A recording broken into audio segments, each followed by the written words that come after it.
Okay, welcome back to the show. And today I have a guest that you might not recognize, but his name at the bottom might give it away. He's been on the show before, but we're going to talk about life before this man was known as Motch. It's Mr. Vic D Vine. How are you doing, man? Good. How are you? Doing good. You've got some guests with you there today. Do you want to show me him? Yes, I am here with Buddy.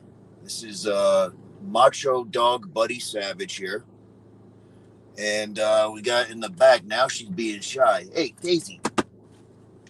She was totally up in my face before. Yeah, she's gone for a nap. Yeah, look at her. She's like, that's yeah. She's just hiding. You'll see her. She'll pop up. She'll be right here in my face in a minute. There she goes. There she is. So that's Dave, that's Buddy, and these are my co-pilots and my co-hosts here.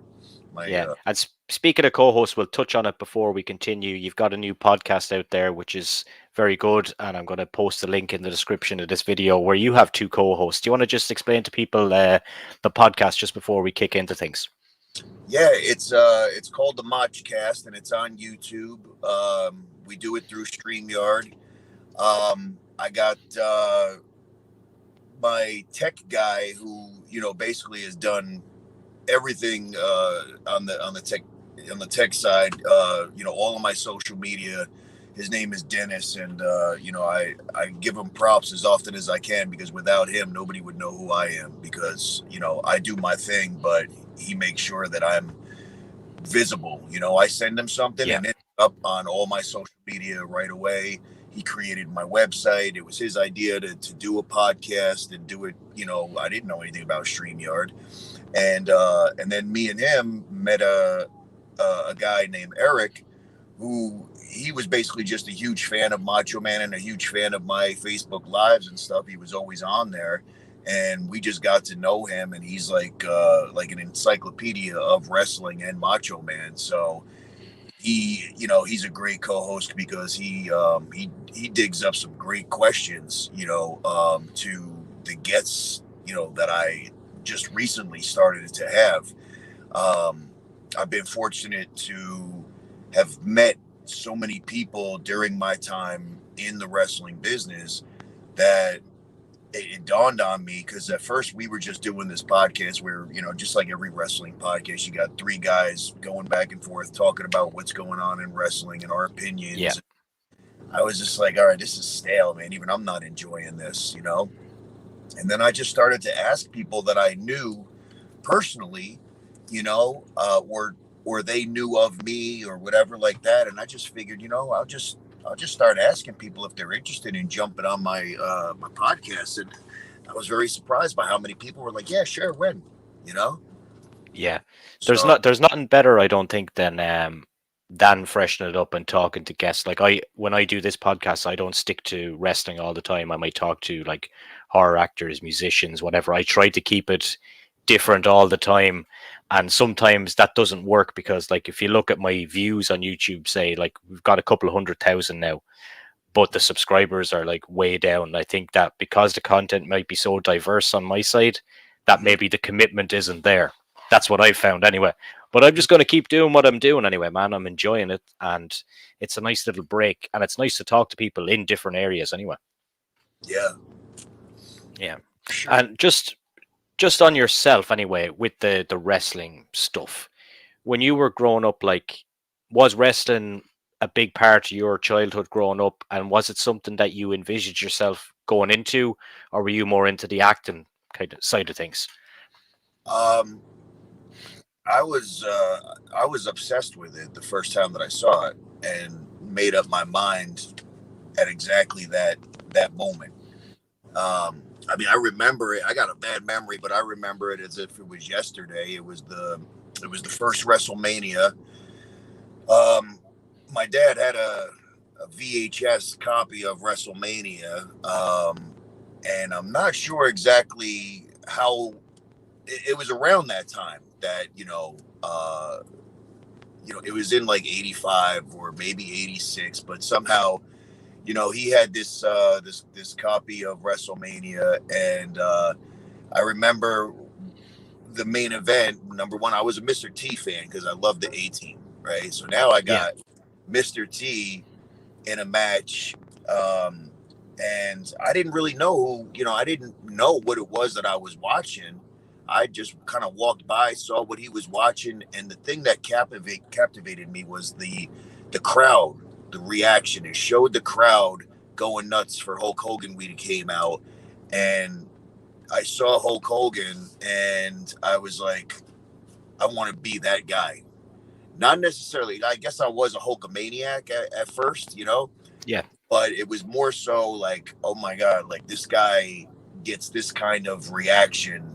I want that, and I want to be big. I want to be this like larger than life, like cartoon, come to life type of thing. So the minute I saw it, bro, it was like if I didn't, if my dad wasn't watching that at that particular time, my life would be completely different. It was that moment that at 10 or 11 years old is kind of like when you really, like, I think most kids kind of develop, they find themselves at that point. They yeah. kind of have an idea of what they want to do or whatever. I was, it wasn't, I wasn't a fan. It was like, okay, that's my future right there, you know? And that's how it happened, man. And then from that day on, I was just obsessed with watching wrestling, and imitating the characters. I would cut up my t-shirts, you know what I mean, all the sleeves, like the way that the Yeah. Rockers and the way that Brutus Beefcake and Macho Man and all those guys, they were very big into their clothes being ripped. So I would be like messing up my t-shirts, and my mom be getting mad at me for like everything being all fringed out, and but that was my, I was hooked, man. I wanted to be those guys. Yeah. And when did you start your training then? When did you make up that decision that you were going to do this?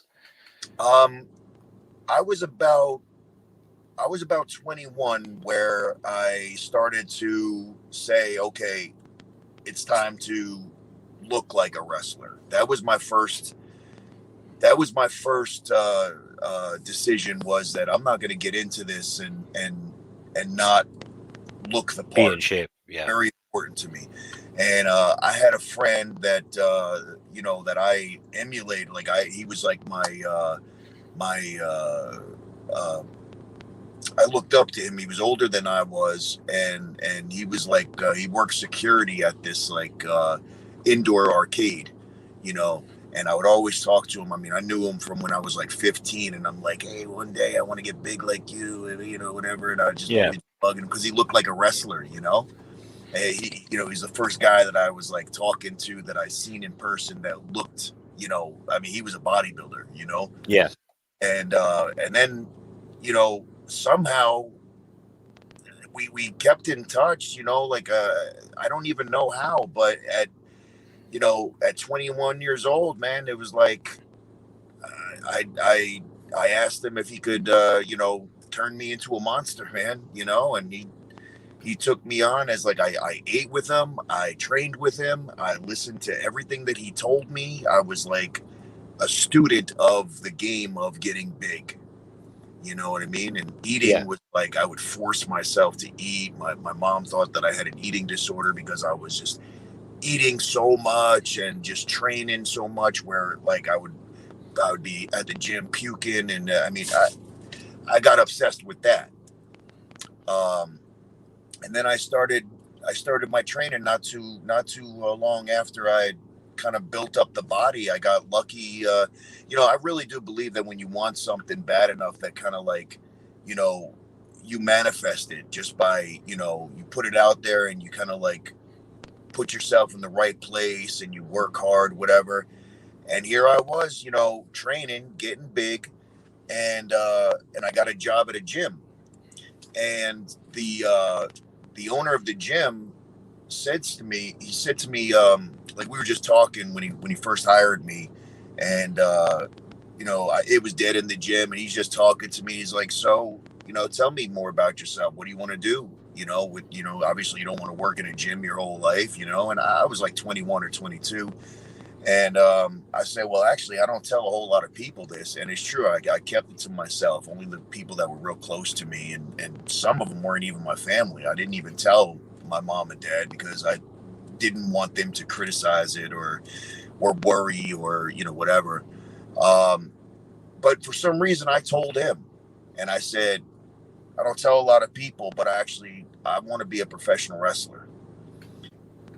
And once again, if I didn't say those words to him, who knows what would have ended up, happening with me. But the next words out of his mouth were, hey, there's a guy who works out here who's a professional wrestler. I'll introduce you to him. That was it. He introduced me to him the next time he was in there. He was just an indie guy. I wasn't aware of like what indie wrestling really was. I was just, I didn't know him. He wasn't a WWE guy. I was like, I was still learning. There was no internet, back then, ancient times. And, I just said to him, hey, I didn't know him, at all. I introduced myself and said, hey, it's my dream to be a wrestler. And I was just wondering if you would like do me the biggest favor and train me. And he said that, like later on talking to him, he just said that he saw that I was like, he saw it in my eyes that I was not just some kid, like, wanting to be, hey, how could I main event WrestleMania next year? You know what I mean? Yeah. Like he knew I was going to work hard. And again, he saw my body condition. Too. So it's like, hey man, this is how serious I am. Look at the work that I put into looking like a wrestler. And I worked my ass off, man. I'm not the fastest learner. And, so I took bump after bump after bump and messing up and hitting my head and hitting my elbows. And, but I was damn serious, and he knew that, and he trained me, and that was like the beginning, and then of course, being trained by different people at different places over the years. But that was the beginning of it, is that, I'm working at that gym, and, and I just mentioned that I want to be a wrestler. And next thing you know, it's like, I think it was like that next week, I was training, at a place down in Brooklyn. It was all kind of meant to be. It really was, man. It really was. Yeah. I mean, it makes like a perfect story, but it's almost like it all fell on my lap because I wanted it so bad. I wanted to be huge, and I knew this guy, and he showed me the way. He was my mentor, Yeah. And then, when I had the body, the next thing and I had just changed jobs from working at a gas station that I was working at for a while, that I got along really good with the guys that owned it. They were like young, they were like my age, but they owned the gas station, and we were just like three dudes like that had fun hanging out. But for whatever reason, I decided that I needed to change that up, and I went to go work at this gym. I don't even know why. I guess I just wanted to be in that environment now that I was like working out and everything. But if I didn't switch jobs when I did and get into bodybuilding the way that I did and meet, his name was Vinny Magnetti, the Shark Attack Kid. I mean, I wouldn't be here talking to you right now, because everything that happened, if one of those things that I mentioned had not happened or happened differently, everything would have been different right now. Yeah. You worked, I was reading online, in kind of a developmental part of WWE in Kentucky. Is that true? And how did that come about? Yeah, OVW in Kentucky was the developmental system of WWE at the time. It was Okay. 2005. Um, that happened pretty much because I had been working on the independent circuit, mostly on the East Coast, because I'm from New York. So we was, doing every weekend, New York, like the New Jersey, Massachusetts, uh, Delaware. It was like we were, and I say we because it was a group of guys that I kind of formed a good relationship with and good friendships with down at ECPW in New Jersey. That's kind of like where I ended up gravitating towards there after after my training in Brooklyn was kind of done because Vinny had broken his leg, and then the other guys, I don't know what happened, but everybody kind of disappeared, and Yeah. I needed to move on to a different place where I could train. Um, and I just knew, like, okay, I'm I'm not being seen here by the people that I need to be seen by. You know what I mean? I have sent in my stuff to WWE, and they were aware of who I am, and I just, it was like, okay, like, I need to get in their face. I need to be where they are. They're not coming to me. I need to come to them. Yeah. So, what actually happened in 2003, I think it was 2003, that OVW had their first tryout camp where it was like, you're not given a contract, but you're given an invite to come train down at OVW. Still pay, OVW, but they didn't just let anybody in. At one time, it was just developmental. Now they were kind of opening the doors for guys on the indies to come down there and be given a look and be given the, okay, yeah, you deserve to be trained by Rip Rogers and Al Snow and, Mike Mondo. Those were the trainers down there. And unfortunately, I got myself and I was ripped, and I was like, uh, went down there, and I didn't get chosen to be a part of OVW, and it was disappointing. But a year later or 2 years later, they kind of like opened the doors to, hey, it's now a regular wrestling school, and if you want to, if you want to move down here on your own dime, and you want to, pay for the training and stuff like that, come on down, you know, and that's what I did. So there's a few little things in there, but I'm not going to mention some of the little tiny details. But Yeah. to sum it up is that I wasn't invited, and then kind of like when you didn't need an invite anymore, I said, okay, well then I'm going back down. Uh, yeah. And why did you ultimately call it a day for the in-ring stuff? Well, that's I still don't know when my last time in the ring was, because I never like said that I didn't have my retirement match or whatever. Yeah. She's up to no good down there.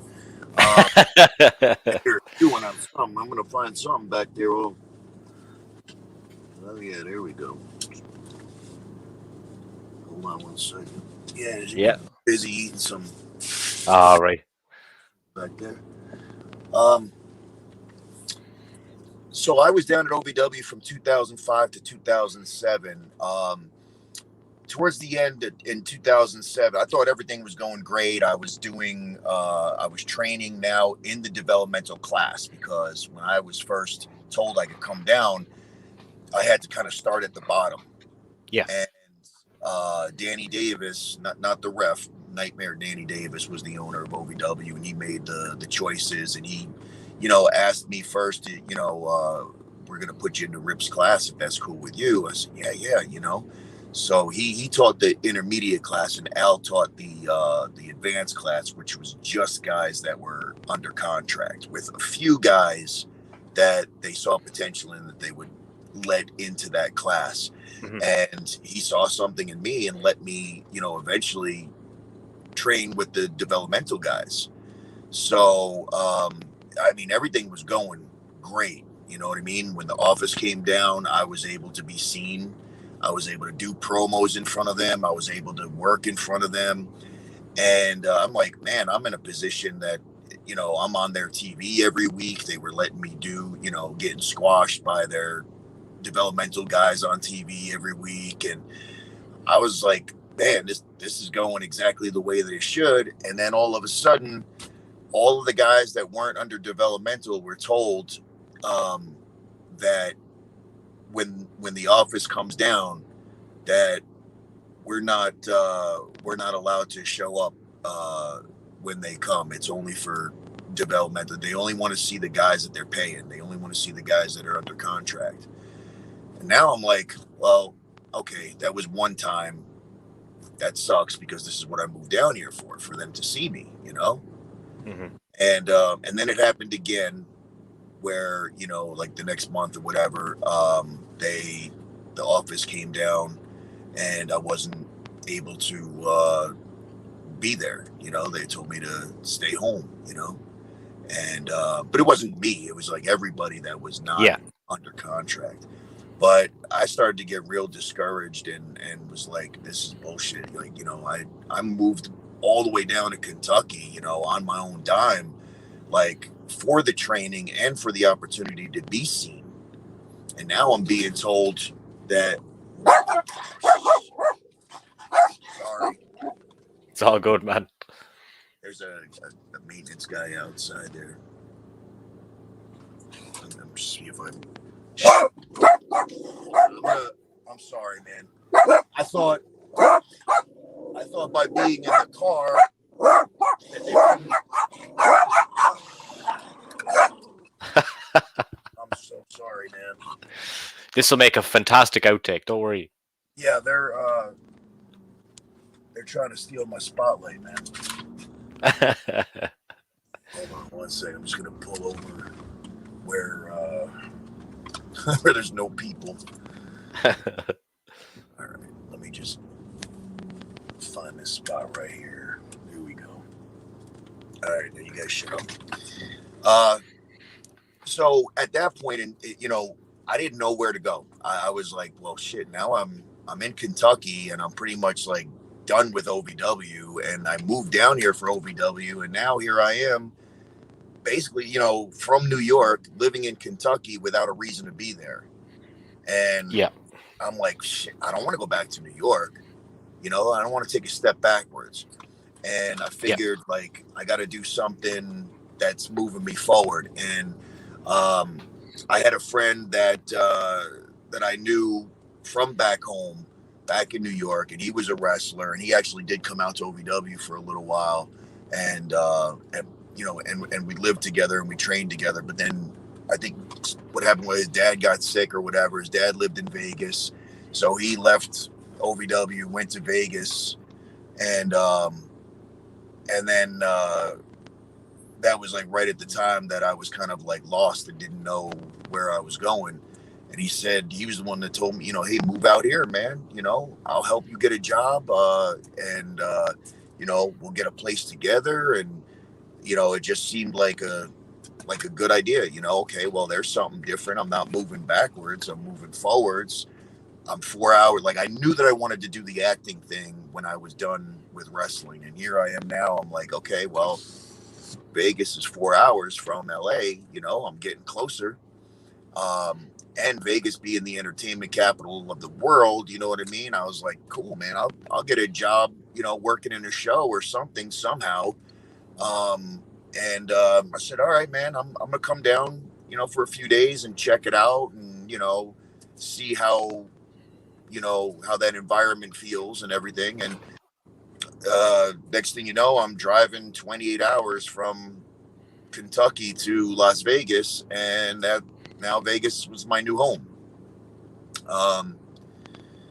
And then I ended up in LA after living here for 2 or 3 years, and then I ended up moving to LA with a friend who was basically pursuing the same exact stuff. I I met him working in. I actually did get a job in a show, which is kind of like I'll say something and I'll manifest it. It's a if people don't believe in the law of attraction and like, and that was my plan. Move to Vegas. Okay, I'm not going to get a regular job. I'm going to do something entertainment because that's me. That's what I do. That's who I am. So I'm working in the tournament of Kings show. It's like the medieval times thing, and so I met who's now my best friend, and he wanted to go out to LA and pursue the whole acting, stunt work, this, that, whatever. And I said, well, shit, man, that's always been my plan, is to get out of here and end up there. I said, let's plan it. Let's go. So we both, we moved out to LA, and both were doing the same thing. Um, we lived together, and so it wasn't as expensive as LA could be. And I did pretty good out there with the acting stuff. You know what I mean? Like I did some pretty cool things that they're not huge things, but they're cool memories for me. And I made a little bit of money, doing some things, and I got some great memories and stories. You know what I mean? That'll always be with me from that experience. But he ended up moving back here because his family was here and everything, and then now things got too expensive in LA, and I basically had gone through a bad breakup, and it was like I didn't want to stay there anymore, and the next thing you know, I'm back in Vegas, and I ended up getting my old job back. Somebody was leaving the Tournament of Kings show, and I left on good terms, and I said, hey man, can I take that spot? And next thing you know, man, it's like I never left. I'm working back in the show, and I moved back into the same apartment complex that I lived in when I was out here the first time. It sounds like that everything that happens in your life is kind of in some kind of sequence, and it just all kind of comes full circle. Yeah, it really does. I mean, like I kind of set up a plan for myself, and I guess it's just that I put my energy into things like really really strong.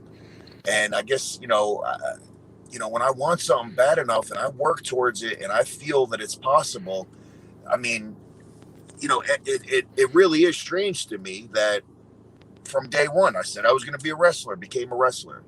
I said I was going to do some acting stuff in LA. I did some acting stuff in LA. I said I was going to work in a show in Las Vegas. That happened, and then that brings me to where I am now, because at some point, where the wrestling, to answer your question about where the wrestling like ended, I don't know, because I said that I was done wrestling when I left Vegas. When I left OVW, I came to Vegas, and somehow the next thing you know is I find a wrestling promotion out here. I don't know. I think I saw a flyer, and all of a sudden I'm like, oh, well, let me see what that's all about. Next thing you know, I'm doing some wrestling on the side here in Vegas. Then when I moved to LA, same thing. I'm saying, okay, doing the acting thing now. I'm not a wrestler. I'm an actor. Okay, no more wrestling. I'm watching TV, and I see wrestling on TV, championship wrestling from Hollywood. Yeah. And it looked like a good production, and it was on TV, and I found out, David Marquez, ran that. And next thing you know, I'm getting in touch with him, and we set up a meeting, and he had this idea for me to do a particular character. And next thing you know, I'm doing, shows on TV, for championship wrestling from Hollywood. It's like I couldn't get away from it, Yeah. And then at some point, I don't know how. I think like just mentally, I got like okay, man, I'm really sick of this shit now. Like I'm gonna focus on other things. I moved back to Vegas. Yeah, but I was just gonna say, but look at where you are now.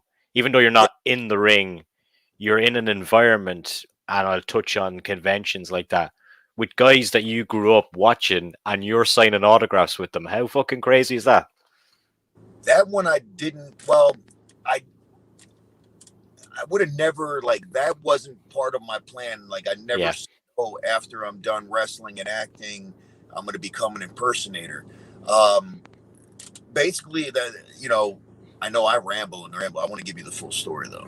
yeah, What ended up, the way that the Mach thing happened was basically, like, I was working at a nutrition store. Now I was like a regular guy. I wasn't doing anything in entertainment because I was no longer working in the Tournament of Kings show.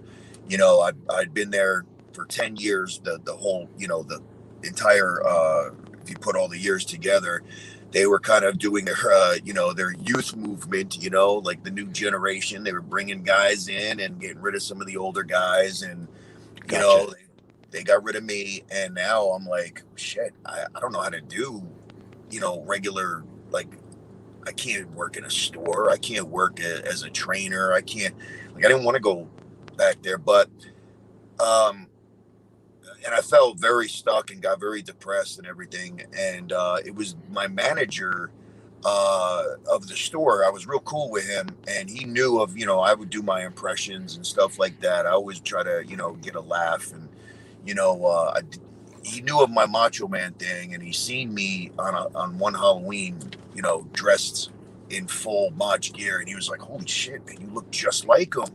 And you do he's like, you live in Vegas, man, and you never thought to be like an actual impersonator and try to make money at this? And a light bulb went off, and I said, yeah, what the hell's wrong with me? I'm going to pursue that. And the next day I got some business cards made up. I got, like, I made all new social media platforms with the Mach name. I don't know, the Mach name just kind of came to me, that whole MOTCH, because I didn't want to use anything Savage. I didn't want to use anything Macho Man. I wanted to make it my own. And and then, yeah, like, here we are, man. Next thing you know, I think the first gig that I got, it was a wedding in New Jersey, and I got hired because I got ordained. I was like, I'm gonna do everything with this. I got ordained, and I did a wedding in New Jersey, and now I'm like, I actually just got booked in a different state, got paid to marry a couple doing what I do, and I said, Yeah, it's unreal. Kept it going, man. I just kept it going, and thanks to Dennis, my social media guy, he put me out there, and here we are, about, I guess, about 3 years later now, since I started doing this Mach thing. And yeah, I was at one of the biggest wrestling conventions this past weekend, um, with some big names, and I'm like, this is surreal for me, because nobody knows me as a wrestler. Nobody knows me as Vic D Vine. Some of the people know me, that have met me before. yeah, Uh, but yeah, man, it's like I can't believe it. You know what I mean? It's yeah, like, this is what I set out to do. I said I'm going to do conventions. I said I'm going to do cons. I said I'm going to make this. I'm going to be the #1 Macho Man impersonator in the world, and everybody's going to know about it. And yeah, here I am, getting booked and making more money at, pretending to be a wrestler and taking no bumps than I ever was. Nobody knows Vic D Vine, but everybody, well, not everybody, but more people know Mach than they know Vic. And I ain't beating myself up anymore. And and my I can't wrestle anymore, even if I wanted to, because of, like, the injuries and stuff. I have, like, a bad, like, case of spinal stenosis now. So I would like to get in the ring and do it as Mach, because I think that would be entertaining as hell for people to see, and I could mimic his movements in the ring because I have, ring experience. It would be great. I really wish that I can do it, because I know it would be entertaining, and I know I could make a lot of money if I tell them I'm, if you want me to wrestle, I'm gonna have to, So here I am, man. You know, Yeah. number one Macho Man impersonator, past, present, future. Yeah, I seen man online like it's kind of like when you put yourself in the public eye, like I seen you put up posts a few weeks ago and people are chatting shit underneath it, or some other guy that's fucking dressed as Macho Man that thinks he's the shit or something. I think that's what it was. I remember reading it and I was going, what a fucking idiot. But like what I want to know is like how do you deal with that side of things? You know, like even like when you put yourself out there, I know that everyone will say this. If you put yourself out there in any form of entertainment, you're going to be kind of sniped at from dickheads and whatnot. Like, how do you deal with that? I don't deal with it well. I need to work on that. Yeah, Um, you know, haters are haters because they hate themselves. And the only way that they feel better is by trying to shit on someone who they're envious of. And I know that, you know what I mean? It's like, but still, when somebody hates on me, I let it get to me. And it's yeah, stupid because, like, Lanny himself put me over and said that, like, Randy would have loved me. He said that if there's ever a Macho Man movie, that he wants me to play Macho Man. I mean, getting serious endorsements from serious people. Okay. yeah. And then I let some dick who's, you know, sitting in his mom's basement, you know, say that, oh, you know, you're disrespecting him and how dare you make believe you're him and or you think you're Macho Man. It's like they don't understand what an in person, you know, someone who's an impersonator slash tribute artist. Does that mean like every Elvis impersonator is They disrespect? must, yeah, they must think that you just go to sleep dressed as Match and then you wake up and you leave your Match stuff on in the shower and you're just always Match. That's what they must think. Yeah, I mean, you know, then that just shows how ridiculous they are. You know what I mean? It's like this is, you know, it's like it's a character. It's like, you know, if you're a wrestler or you're an actor or you're you know, a musician, you have a certain persona. The Macho Man persona is just the world's greatest Macho Man impersonator that anyone's ever seen. I know that, you know, I'm not being cocky. I know I've been told by, you know, people that matter. And, you know, when somebody is trying to do what I do, or they're just, you know, if they're wrestlers that have been busting their ass and they can't get booked on shows or conventions, and then they see me getting booked, it's just haters, man. I need to work on not giving a shit about them because they don't matter. You know what I mean? And just laugh about it. That, you know, all it is just them showing their jealousy and their envy. You know? Yeah, yeah. You just got to put yourself. You got to put yourself forward, and you see, the more famous and popular you become, the more hate you're going to get, and that goes across the board for everyone in entertainment. That's the kind of strange world that we live in, really. Yep. You Yeah. I'm know, sure even you don't. I guarantee, right, that you have gotten hate from other podcasts. You know, saying, "Oh, this guy's podcast isn't as good as mine," and you know, hating not on you. not even that, but I find like there's like maybe blank YouTube accounts that write shit underneath the video about me or about someone else, and I just go onto it, just delete it, and just pretend it never happened. Yeah. See, that's what I need to work on, man, because that's the Yeah, right thing. That's, you know, as much as I focus my energy on good stuff, and that's how I've gotten, you know, everything that I've put out there. But I got a real problem with letting negative energy get in my way. You know, take dumb. it personally. Yeah, like and Yeah. why? You know, it's like I could have 1,000 people tell me how great it is that I do this, and you know, and I've gotten compliments like, you know, that they look forward to seeing my lives and it helps them get through the day. I mean, really, like, and I'm like, me, you know what I mean? But it's so like it's such an honor to be told that like I make a difference in somebody's life, and then I could have 1,000,000 people tell me nice things like that, and then I got one jerk off telling me, you know, um, you're, you know, you're a disgrace, and you know, Randy Savage is rolling over in his grave right now, whatever, you know, a Poffo family would hate you, and blah blah blah. Meanwhile, it's like, well, maybe you ought to look into that, you know. but I let it get to me that somebody is like, you know, I could have 1,000 fans and then I have one person that's not a fan, and I'm like pissed at what they're saying about me. So even me just saying that right there kind of puts things into perspective, where I really need to just say, you know, almost laugh at, if you're hating on me, if you hate on someone that most people love, then aren't you really like the joke? You know, Yeah. it's, you know, Yeah. so Man, that was a really, really good conversation. Going through like pretty much all that you've been doing in your career now. Not all, because we're only recording 40 minutes, but it was kind of a nice little synopsis there for people that can see you outside of the costume that they're used to seeing you in, maybe. yeah, it's weird for me because I'm so used to doing my podcast in character. I'm so used to, Yeah.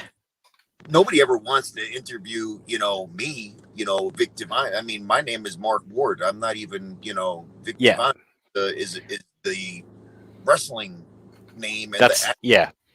you know, but I actually do like it better. Like, I still sometimes will introduce myself as Vic, you know, like if I'm at a wrestling show.